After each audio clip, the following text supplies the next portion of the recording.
अध्यात्म कहां से होता है? गुरु मंत्र के निरंतर सुमिरन से होता है। अध्यात्म जिसके अंदर है तो त्रिभुवन का संपूर्ण वैभव उसको मृत तुल्य लगता है, मृत तुल्य। न पारमेष्ठ्यम न महेंद्र दिष्ण्यम।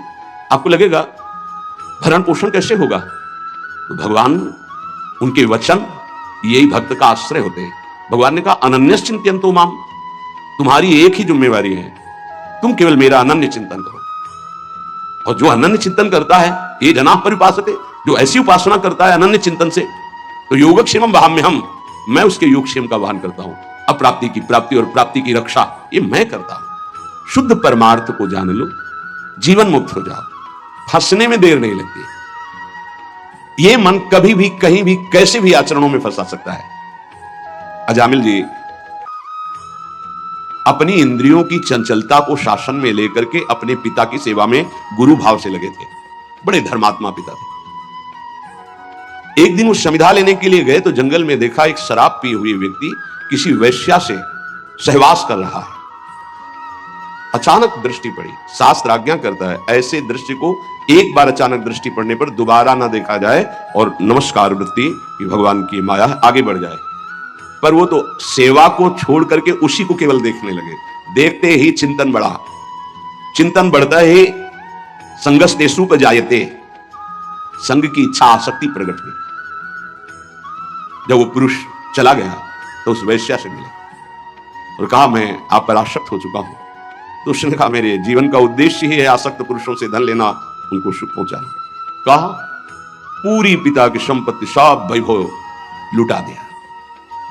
आखिरकार उसी के पास रहने लगे, उसके दास बनकर रहने लगे। क्या क्या अमंगल कार्य करने लगे। जहां समिधा लेने गए थे यज्ञ के लिए, वहां पशुओं का हिंसा करके और मांस रांधना खाना, ये सब बहुत गंदा जीवन। एक बार थोड़ा भी कोई धर्म का अनुष्ठान करे तो धर्मो रक्षति रक्षिता, धर्म उसको बचाने की कोशिश करता है, रक्षा करता है। गांव में संत मंडली आई। मंडली ने पूछा यहां कोई पवित्र उदार संत सेवी का घर हो तो बताना, वहां आज हम रुकना चाहते। पूरी संत मंडली ठाकुर को भोग लगाएंगे, आरती पूजा और सुबह चले जाएंगे। हाँ, उन्होंने कहा सबसे ज्यादा पवित्र अजामिल है गांव के बाहर, जो वो बगीचा भी सामने वाला उन्हीं का है, वो वैश्या का था। संत स्वभाव विश्वास से होता है। संतों का स्वभाव जो सिद्ध होता है वो विश्वास से होता है। आज तक कभी ऐसा संशय नहीं होता कि आदमी ऐसा बोल रहा है तो इसमें कुछ झूठ भी हो सकता है क्या? नहीं। पर बाद में ऐसा लगता है कि इनको सत्य बोलना आता ही नहीं। संसारी आदमी को आचार्य की बात फिर याद आती है, पाए जान जगत में सब जन कपटी कुटिल कलयुगी टंचुत। कपट और कुटिलता के बर्ताव किसी और कुछ आता ही नहीं। कई बार सत्संग में प्रार्थना की कि एक जगह ऐसी रखो जहां झूठ मत बोलो, कपट मत करो। गुरु दरबार, दंड दो या पुरस्कार दो, आपके हैं। गलत है या सही है आपके सामने है। एक जगह तो, पर और जगह सब फिट हो सकता है, एक जगह जरूर छल कपट करेगा, क्योंकि पतन वहीं से होता है। जीव का पतन वहीं से होता है। जहां गुरुजनों से कपट और छल किया गया, माया जो कपट का जाल और छल का बिछाती, उसे कोई नहीं काट सकता। माया के जाल को कोई नहीं काट सकता। काटने के लिए गुरु प्रसन्न साहब अनुकूला। जैसे हमसे बोला जाता है, संतों से बोला जाता है, अक्षरशः लगता है सत्य बोल रहा है, संशय नहीं, क्योंकि विश्वास की धरा से ही चला जाता है, विश्वास ही होता है। तो संत जनों ने जाकर वहां डेरा लगा दिया। ठाकुर जी विराजमान के आरती पूजा शुरू, इतने में देखा एक मलिन वस्त्र पहने और एक हिरन कांधे पे टांगे, अस्त्र लिए हुई। अजामिल ने जी ही संतों को देखा तो संत दृश्य जी में पातक टरी, हृदय एकदम आर्त भाव से रो पड़ा और याद आई वो बात कि जब मैं जवान था तो कैसे धर्म का अनुष्ठान करता था, कैसे मैं पिता की आज्ञा से भगवत आराधना में, हाय मेरा जीवन किस तरह नष्ट हो गया। नजदीक गया, साष्टांग दंडवत। देखते ही संतों ने समझ लिया। उन्होंने कहा भाई ये बगीचा आपका है? बोल भी नहीं पा रहे, बस इशारा किया। हाँ बोले, बताया गया था कि गांव के बाहर एक ब्राह्मण है, बड़े पवित्र हैं, तो आपका ही नाम अजामिल है। बोले प्रभु ये तो आपके साथ उपहास किया गया है, मैं पवित्र नहीं, बहुत नीच पापी हूं। ऐसा धर्म का त्याग करके पापाचरण में वैश्या के मल जैसे अन्न से उदर पोषण करता हूं, ये देख रहे हो आपके साथ, मेरे जैसा पातकी भ्रष्ट कोई नहीं होगा, ये तो आपके साथ उपहास किया गया। उनका भाई अब रात्रि में तो ठाकुर जी नहीं हटाएंगे, यही विराजमान करेंगे, पर आपका कुछ पाएंगे भी नहीं। तो चरणों में लुट गया, महाराज क्या अब भी मेरा उद्धार हो सकता है? हाँ, आखिरी श्वास तक जीव को भगवत प्राप्ति का अवसर दिया जाता है। एक उपाय है, मैं देख रहा हूं तुम्हारे द्वारा वैश्या से कभी पुत्र होगा, तुम उसका नाम नारायण रख देना। बस अब आप यहां से जाएं, हमारी ठाकुर सेवा है, हम सब संत अपने नाम कीर्तन पाठ और ध्यान आदि, आप जाएं, आपका मंगल होगा। समय आने पर बालक हुआ, उससे अत्यंत आसक्ति हो गई, जरा सी इंद्रियों की छूट दी तो एक संयमी ब्रह्मचारी नियमनिष्ठ ऐसे भ्रष्ट आचरणों में फंस गया। पिता ने फिर ब्याह भी करवाया था, पर दृष्टि जहां फंस गई। कुसंग हुआ तो जीवन बर्बाद हो गया, और सत्संग हुआ तो देखो कैसे परम पद मिलता है। अब तो उसी छोटे पुत्र को गोद में लेके घूमना, उसी से प्यार, उसी से दुलार। उसको क्या पता कि एक भयावह समय होता है जिसका नाम मृत्यु है, वो कभी भी किसी पर आक्रमण कर सकती है। और जब यहां से जाओगे ना, तो कुछ भी तुम्हारे साथ नहीं, तुम्हारा किया हुआ धर्म और अधर्म ये दोनों तुम्हारे साथ जाएंगे, जिसे शुभ और अशुभ कर्म कहते हैं। अचानक उसको दिखाई दिया दो भयंकर यमदूत, कांपने लगा। यमदूतों की दृष्टि मात्र से उसके मलमूत्र छूट गए, इतने भयानक। और उसकी आसक्ति अपने पुत्र पे थी, तो ऐसा लगा कि मैं आखिरी में एक बार अपने पुत्र को बुला के देख लूं। बुलाया, नारायण, बस मंगल हो गया। देखो, संत संग अपवर्ग कर, कामी भव कर पंथ। संत का संग सीधे मोक्ष प्रदान करने वाला होता है। नारायण, एक बार जी ही पुकारा नारायण, णा पे जबान पहुंची कि दो दिव्य पार्षद भगवान के चतुर्भुज नारायण स्वरूप श्यामल कांति है। आप हमें क्यों रोक रहे हैं? हमारी सेवा है पापियों को दंड देकर महाराज दंड पानी, यमराज की आज्ञा के अनुसार इनको नरक ले जाना। यमदूत भगवान के पार्षदों से सब बोले। पार्षदों ने हंसकर गंभीर वाणी में कहा, यमदूतो, यूयम वै धर्मराजस्य यदि निर्देश कारिणः ब्रूत धर्मस्य नस्तत्वम यच्च धर्मस्य लक्षणम। तुम लोग सचमुच धर्मराज के पार्षद हो, आज्ञाकारी हो? बताओ, धर्म का लक्षण क्या है? धर्म किसे कहते हैं? दंड किस प्रकार दिया जाता है, और दंड का पात्र कौन है? मनुष्यों में सभी पापाचारी दंडनीय हैं या उनमें से कुछ? उत्तर दीजिए। बड़ा सुंदर प्रसंग, ध्यान पूर्वक सब सुनिए। यमदूतों ने कहा, मेरे महाभागवत स्वामी भगवान धर्मराज हम सबको परिपक्व शिक्षा दिए हुए हैं। ऐसा नहीं है कि हम तनिक भी कुछ भी मनमानी बोले या मनमानी आचरण करें। आपने पूछा धर्म किसे कहते हैं? वेद प्रणहितो धर्मो धर्मस्तद्विपर्ययः वेदो नारायणः साक्षात् स्वयंभूरिति शुश्रुम। वेद स्वयं अपौरुषेय भगवान का स्वरूप है। अपौरुषेय का तात्पर्य होता है किसी के पुरुषार्थ से वेद की रचना नहीं हुई, स्वयंभू, स्वयं प्रकट हुए हैं। वेदों ने जिन कर्मों का विधान किया है कि ये कर्म किए जाएं, उसे धर्म कहा जाता है, और जिसका निषेध किया है कि ये ना किया जाए, उसे अधर्म, पापाचरण कहते हैं। भगवान के श्वास प्रश्वास से वेदों का प्रादुर्भाव हुआ है। महाराज, ये जगत 3 गुणों से रचा गया है, सतोगुण, रजोगुण, तमोगुण। इसी में सभी पदार्थ, सभी प्राणी 3 गुणों से ही है, सतोगुण, रजोगुण, तमोगुण। वेद गुण, नाम, कर्म, रूप आदि के अनुसार उनका यथोचित विभाजन करता है। आपको ये करना है, आपको ये करना है, आपको ये करना है, विभाजन किया है वेद ने, शास्त्र ने। ये जीव जब शरीर में आता है तो ये मन की वृत्तियों को साथ लेकर ज्ञानेंद्रियों के साथ जो पापाचरण करता है, तो उसको किसी गवाही की जरूरत नहीं दंड देने के लिए। ये गवाही हर समय उसके साथ रहते हैं।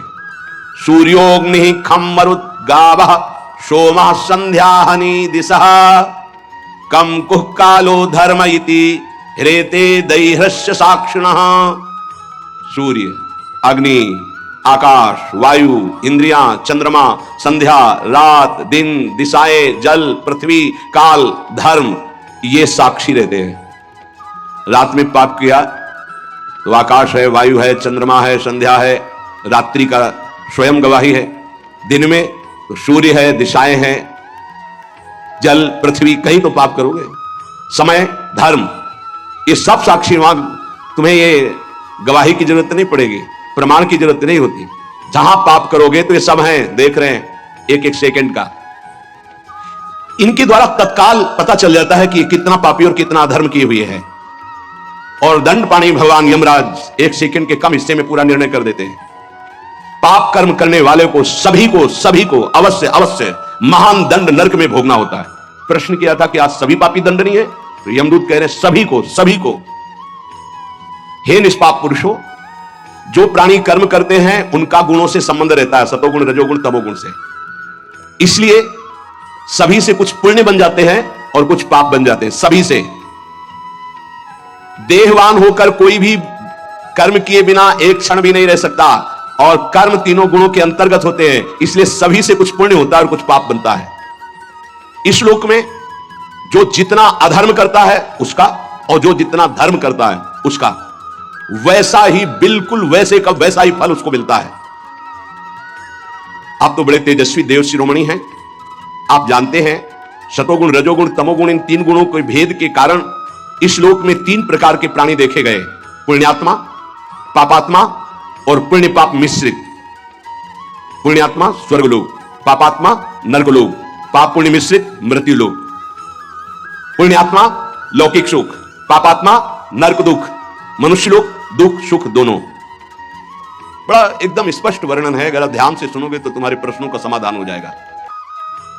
वर्तमान में ही निश्चित कर दिया जाता है कि आगे क्या बनेगा। ये वर्तमान के आचरण ही निश्चित कर देते हैं कि तुम्हारी कौन सी गति होगी, उसका आकार निश्चित हो जाता है। भूत और भविष्य का अनुमान वर्तमान से ही लगा लिया जाता है। वर्तमान में जैसे वो पुण्यात्मा है तो निश्चित हो चुका है कि आगे चल करके ये बनेगा, न्यायालय में जो भागवतिक न्यायालय है। पापात्मा है, तत्काल निर्णय हो गया कि मरने के बाद इस गति को प्राप्त होगा। महाराज, हमारे स्वामी अजन्मा भगवान सर्वज्ञ यमराज सबके अंतःकरण में विराजमान है, किसी की गवाही की जरूरत नहीं है, वो सबको देख रहे हैं और मन से ही उसके अगले रूप को तय कर लेते हैं कि सुअर बनेगा, कुत्ता बनेगा, भूत बनेगा, प्रेत बनेगा, क्या बनेगा। भावी रूप का विचार कर लेते हैं। जैसे सोया हुआ अज्ञानी पुरुष स्वप्न के समय प्रतीत हो रहे कल्पित शरीर को अपना वास्तविक शरीर मान लेता है और अपना जागा हुआ जो शरीर स्थूल था उसको भूल जाता है, ठीक ऐसे ही जीव नया शरीर प्राप्त करके पुराने जन्म को भूल जाता है, बिल्कुल भूल जाता है। पीछे जन्म में हम क्या थे भूल गए। वर्तमान शरीर के सिवा, वर्तमान संबंधों के सिवा कुछ याद नहीं रहता है। ये भ्रम केवल एक से दूर हो सकता है, श्री भगवान का नाम जप, भजन। हे देव सिद्धो, आप जानते हैं कि अजामिल पहले बड़ा शास्त्रज्ञ था, व्रतधारी था, सदाचारी था, विनयी था, जितेंद्री था, सत्य पे चलने वाला था और पवित्र भी था। इसने गुरुजनों की भी सेवा की, अग्नि की उपासना की है, पर एक गंदा आचरण देख करके अपने को संभाल न पाया और भ्रष्ट हो गया। देख लो, शास्त्र है। एक दिन ये पिता की आज्ञा से वन में फल फूल समिधा लेने गया और लौटते समय एक कामी पुरुष के द्वारा होते हुए वैश्या से सहवास का दर्शन करके काम से युक्त हो गया। बस ये अपनी इंद्रियों को संभाल ना पाया और उसी नीचता में जाके फंस गया। यद्यपि इसने बहुत धैर्य धारण करने की कोशिश की पर भ्रष्ट हो गया। काम पिशाच ने वैश्या को निमित्त बनाकर इस धर्मात्मा को भ्रष्ट कर दिया। अब ये सारी शास्त्र मर्यादाओं का उल्लंघन करके मनमानी पापाचरण करने लगा। वैश्या का संग, वैश्या का चिंतन, वैश्या का सहवास पूर्ण भ्रष्ट मलिन हो गया। ये वैश्या को प्रसन्न करने के लिए सुंदर सुंदर वस्त्र आभूषण कैसे दे तो चोरी करने लगा, हिंसा करने लगा। स्वच्छंद चारणी वैश्या इसको तिरछी चितवन से अधीन कर लिया। अब इसको यही पता नहीं चला कि मैं पाप कर्म से इसका भरण पोषण कर रहा हूं। अन्याय से, घोर हिंसा से, चोरी से वो छीन छीन कर धन लाता और इस वैश्या को देता। इस पापी ने जीवन भर शास्त्र आज्ञा का उल्लंघन करके पाप किया है, निंदनीय कर्म किया है। ये वैश्या के मल समान अपवित्र अन्न और शरीर का सेवन करता रहा है। इसलिए मैं इस पापी को यमपास में बांधकर भगवान दंडपाणी यमराज के पास ले जाऊंगा, घोर नरकों में इसको ताड़ना देकर पवित्र करूंगा। भगवान के नीति निपुण एवं धर्म के मर्म जानने वाले पार्षदों ने जब यमदूतों का ये उपदेश सुना, भगवान के पार्षदों ने कहा, यमदूतों अहो कष्टम धर्म दृशाम धर्म स्पृशते सभाम यत्रा दंडेषु पापेषु दंडो यही ध्रियते वृथा। ये तो बड़ा आश्चर्य का विषय है। आप अपने को धर्मराज के दूत कहते हो, धर्म का भी उपदेश कर रहे हैं, लेकिन तुम्हारे जीवन में धर्म के द्वारा अधर्म नहीं होना चाहिए। अब तो घोर अधर्म होने जा रहा है। अब तो तुम निरपराध को दंड दे रहे हो। भगवान के पार्षदों ने कहा, जरा ध्यान देकर सुनना, इसीलिए कह रहे अब ये निरपराध है, अदंडनीय है, तुम्हारी सामर्थ्य क्या तुम इसको दंड दे सकते हो? निरपराध को दंड नहीं दिया जाता। देखो, सत्पुरुष जैसा आचरण करते हैं, साधारण लोग वैसा ही अनुकरण करते हैं। अपने आचरण के द्वारा सत्पुरुष जिसको प्रमाणित कर देते हैं उसे धर्माचरण कहते हैं, उसी का लोग अनुकरण करते हैं। साधारण लोगों को ज्ञान नहीं होता, वो तो पशुओं की तरह होते हैं, उनको धर्म अधर्म का ज्ञान नहीं होता। वो किसी सत्पुरुष पर विश्वास करके उसकी आज्ञा के अनुसार चलते हैं, उसके चरणों में सर रख करके निश्चिंत होकर बेपरवाह होकर के वो भगवत मार्ग में चलते हैं। अब हमें ज्ञान नहीं, क्या धर्म क्या धर्म, अब सर रख दिया, जो आप आज्ञा करें वैसे चले। भला वो दयालु पुरुष उसका मंगल कैसे होने दे सकता है जिसने आत्मसमर्पण कर दिया है किसी संत को? अज्ञानी जीव है, ठीक है, माना, पर वो विश्वासघात कैसे कर सकता है? यमदूतों, बहुत ध्यान देने योग्य बात है। अयम ही कृत निर्वेशो जन्म कोट्यंघसामपि यद व्याजाहार विवशो नाम स्वस्थयनम हरे।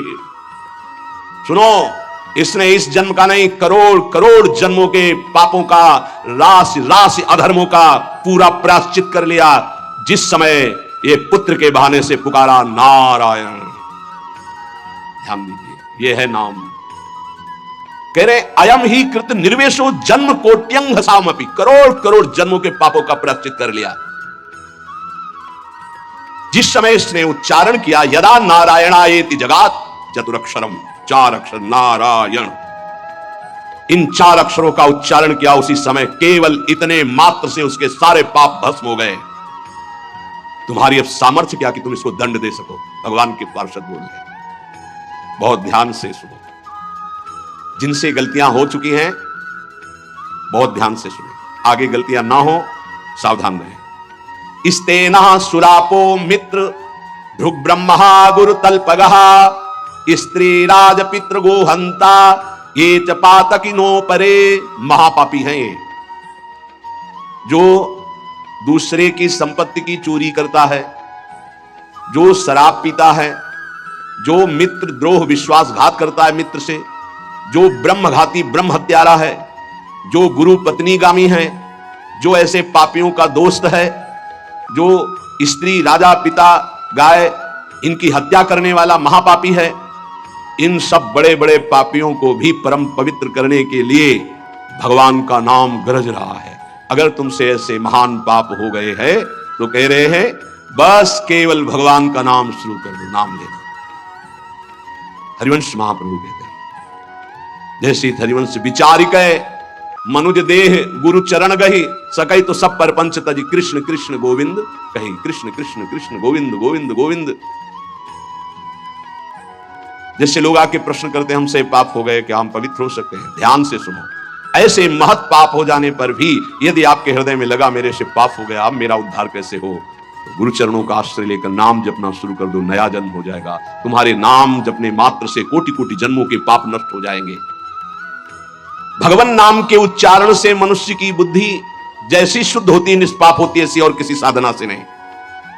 भगवान के गुण लीला और स्वरूप में बुद्धि पवित्र होकर रम जाती है और उसे भगवान में अत्यंत प्रेम हो जाता है। बड़े बड़े ब्रह्मवादी ऋषियों ने पाप हो जाए तो उसके प्रायश्चितों का वर्णन किया है। जैसे चंद्रायण व्रत है, चंद्रायण व्रत है, जैसे प्रतिपदा से शुरू हुआ 1 कवल छोटा ग्रास, द्वितीया 2 कवल, तृतीया 3 कवल, अमावस्या 15, फिर अब 14, 13, 12, 11, 10, 9, 8, 7, 6, 5, 4, 3, 2, 1 पूरे महीने में ऐसे रहो, उसे कहते चंद्रायण व्रत।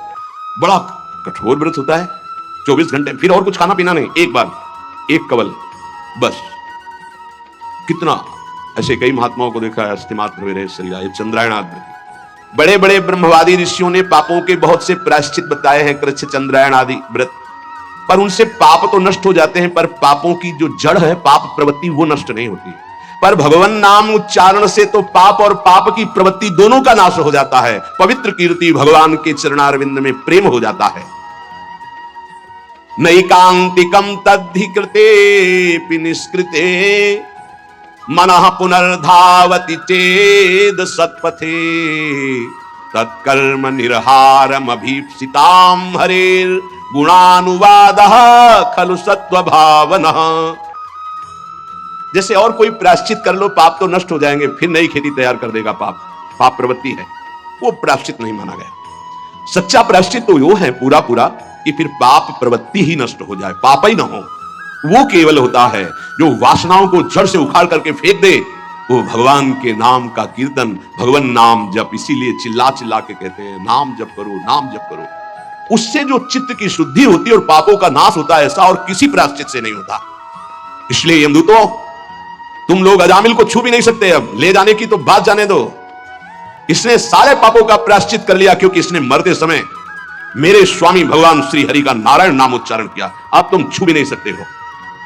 बड़े बड़े महात्मा पुरुष ये बात जानते हैं कि संकेत में, परिहास में या इसको तान अलापने में या किसी की अवहेलना करने में, सांकेत्यम पारिहास्यम वा स्तोभम हेलनमेव वा वैकुंठ नाम ग्रहण मशेषाघरम विदुः।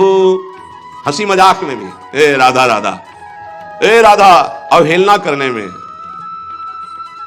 तान अलापने में, संकेत में, किसी भी अभिप्राय से नाम उच्चारण हुआ, तत्काल उसके पाप भस्म होना शुरू हो गए।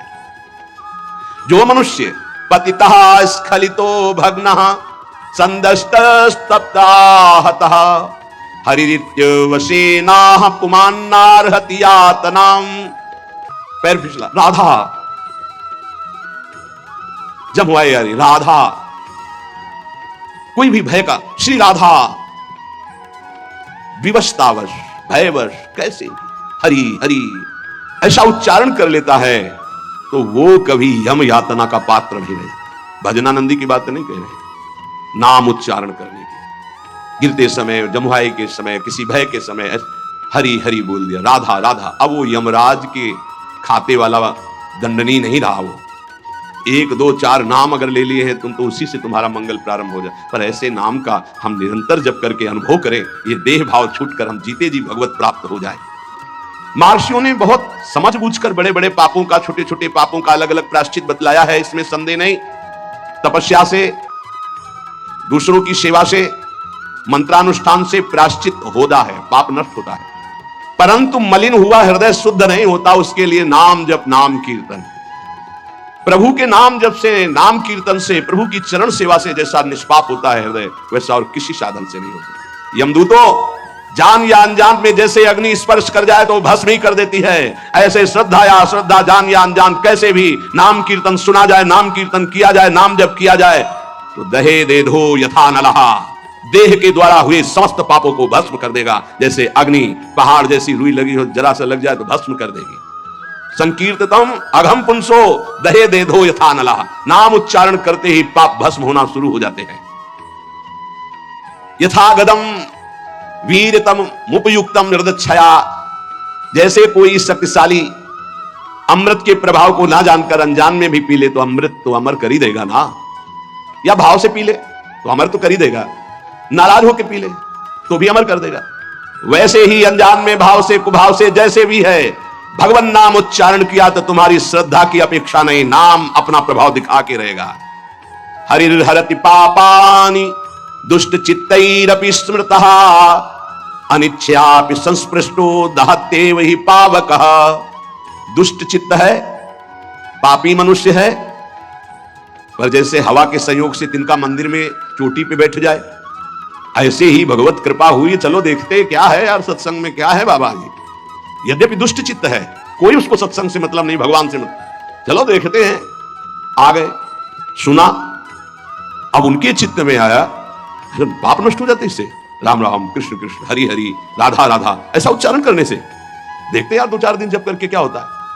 अगर वो ऐसे परीक्षार्थ उपहासास्पद कैसे भी भाव से शुरू कर दिए, अनिच्छापि कोई इच्छा नहीं है पर संग हो गया, तो देखे भाई जब करके भला काम बन जाएगा क्या। यहां देखो, हरिर हरति पापानि दुष्ट चित्तैरपि स्मृतः, दुष्ट चित्त से वो स्मरण कर रहा है, भगवान उसके सारे पापों को नष्ट कर देते हैं।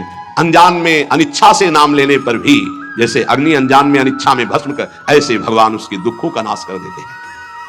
सकृदुच्चरितम येन हरिरित्यक्षरद्वयम् बद्धा परिकरस्तेन मोक्षाय गमनम प्रति। सत्संग सुना, अब विचार किया यार जीवन भर तो सब गड़बड़ ही होता रहा, आज से हम नियम लेते हैं कि भगवान के नाम का स्मरण करेंगे, अब राधा राधा जपेंगे, अब हरि हरि जपेंगे। बोले इतना सोचा कि मानो उसने मोक्ष पद प्राप्त करने के लिए फेंट कस ली, कमर कस ली। यह वचन सिद्ध है कि जो भगवान नाम का आश्रय ले लेता है, भगवान नाम समस्त दुखों को मिटाकर महासुख मोक्ष पद प्रदान करता है। धर्म अर्थ काम मोक्ष जो चाहोगे नाम प्रदान कर देगा। त्रिवर्ग की सिद्धि, धर्म अर्थ काम, अगर मोक्ष नहीं भी चाहते तो ये नाम प्रदान करेगा, पर नाम पहले पाप नष्ट करेगा, पाप प्रवृत्ति नष्ट करेगा। आप इंतजार करो, धैर्य पूर्वक जपते रहो। न गंगा न गया सेतुर न काशी न च पुष्करम जिह्वाग्रे वर्तते यस्य हरिरित्यक्षरद्वयम्। जो अपनी जिह्वा से उच्चारण करता रहता है हरिशरणम हरिशरणम हरिशरणम हरि हरि हरि राधा राधा राधा, बोले उसे गंगा गया सेतुबंध रामेश्वर काशी पुष्कर करे तीर्थ तो कोई बात नहीं, लेकिन आवश्यकता नहीं उसको। वो जो नाम उच्चारण कर रहा है वो महान 7 तीर्थों को भी पावन करने वाला बन रहा है। जब गंगा जी को भागीरथ जी ने प्रसन्न किया, उन्होंने 2 शर्त रखी कि जाऊंगी यहां ब्रह्मलोक से तो रसातल में उतर जाऊंगी, तुम्हें मृत्यु लोक में रोकने वाला कोई चाहिए, ऐसा तैयार करो कि कोई मुझे रोक सके। और दूसरी बात, जब मैं जाऊंगी तो मृत्यु लोक के पापी मेरा स्पर्श करेंगे, ढेर सारा पाप मेरे में एकत्रित हो जाएगा, मुझे निष्पाप कौन करेगा। भागीरथ जी ने महादेव को प्रसन्न किया तो उन्होंने जटा पे रोका और दूसरे प्रश्न का उत्तर दिया कि जो शांत ब्रह्मनिष्ठ महापुरुष हैं, निरंतर भगवान का नाम जप करते हैं, वो जब अपना चरण आप में रखेंगे तो आप निष्पाप हो जाएंगे। गंगा को भी निष्पाप करने की सामर्थ्य भगवत प्रेमी महात्मा में है। इसलिए कह रहे न गंगा न गया सेतुर न काशी न च पुष्करम जिह्वाग्रे वर्तते यस्य हरिरित्यक्षरद्वयम् हरि हरि हरि शरणम हरे नमः राम कृष्ण हरि। जिनकी जिह्वा से भगवान नाम निकल रहा है वो जाए या ना जाए, गंगा जी गया जी रामेश्वर काशी, उनके पास सब अपने आप तीर्थ आ जाएंगे। वो परम पवित्र तीर्थी कुर्वन्ति तीर्थान, तीर्थों को तीर्थत्व प्रदान करने की सामर्थ्य नाम जापक महात्मा में होती है।